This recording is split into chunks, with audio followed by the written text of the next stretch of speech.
தூத்துக்குடி மாவட்டம் விளாத்திக்குளம் அருகே தாய் மகள் மர்மமான முறையில் இறந்து கிடந்தது தொடர்பாக 10 பேரிடம் போலீசார் விசாரணை நடத்தி வருகிறார்கள். இது தொடர்பான கூடுதல் விவரங்களோடு இணைகிறார் எமது செய்தியாளர் முருகானந்தம். வணக்கம் முருகானந்தம், உங்களிடம் இருக்கும் தகவல்களை பகிர்ந்து கொள்ளுங்க. வணக்கம். நேற்று மாலை தூத்துக்குடி மாவட்டம் விளாத்திக்குளம் அருகே உள்ள மேலநம்பிபுரம் கிராமத்தை சேர்ந்த ஓய்வு பெற்ற ஆசிரியர் பூவன் என்பவரின் மனைவி சீதாலட்சுமி மற்றும் அவரது மகள் ராமஜெயந்தி ஆகியோர் இருவரும் வீட்டுக்குள் ஒரே இடத்தில் சடலமாக கிடந்த சம்பவம் குறித்து நெல்லை சரக டிஐஜி சந்தோஷ் கடிமணி, மாவட்ட காவல் கண்காணிப்பாளர் ஆல்பர்ட் ஜான், ஏஎஸ்பி மீரா உள்ளிட்ட 100க்கும் மேற்பட்ட போலீசார் அக்கிராமத்தில் உள்ள பொதுமக்களிடம் 5 மணி நேர விசாரணைக்கு பின் சீதாலட்சுமி மற்றும் ராமஜெயந்தி சடலத்தை கைப்பற்றி பிரேத ஆய்வுக்காக தூத்துக்குடி அரசு மருத்துவமனை மருத்துவக் கல்லூரிக்கு அனுப்பி வைத்தனர்.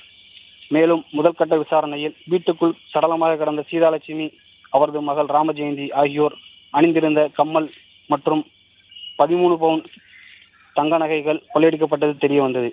இதனைத் தொடர்ந்து மேலநம்பியவரத்திலிருந்து கோட்டூர் செல்லும் கிராம சாலையில் இருந்து சீதாலட்சுமியின் செல்போன் கண்டெடுக்கப்பட்டுள்ளதாக போலீசார் தெரிவித்துள்ளனர். இந்த சம்பவம் தொடர்பாக எட்டயபுரம் காவல் நிலைய போலீசார் வழக்கு பதிவு செய்து 4 தனிப்படைகள் அமைத்து குற்றவாளிகளை தேடி வருகின்றனர். இந்த நிலையில் தாய் மகள் மர்ம மரணம் தொடர்பாக சந்தேகத்தின் பேரில் மேலநம்பிபுரம், தாப்பாத்தி, முத்தலாபுரம், கோட்டூர் உள்ளிட்ட பகுதிகளைச் சேர்ந்த 10 பேரை பிடித்து போலீசார் தீவிர விசாரணை நடத்தி வருகின்றனர். இந்த கொலை சம்பவம் நகைக்காக நடந்ததா அல்லது வேறேனும் சொத்துக்கள் தொடர்பான கொலை காரணமாக நடந்ததா என்பது குறித்து போலீசார் தீவிர விசாரணை மேற்கொண்டு வருகின்றனர்.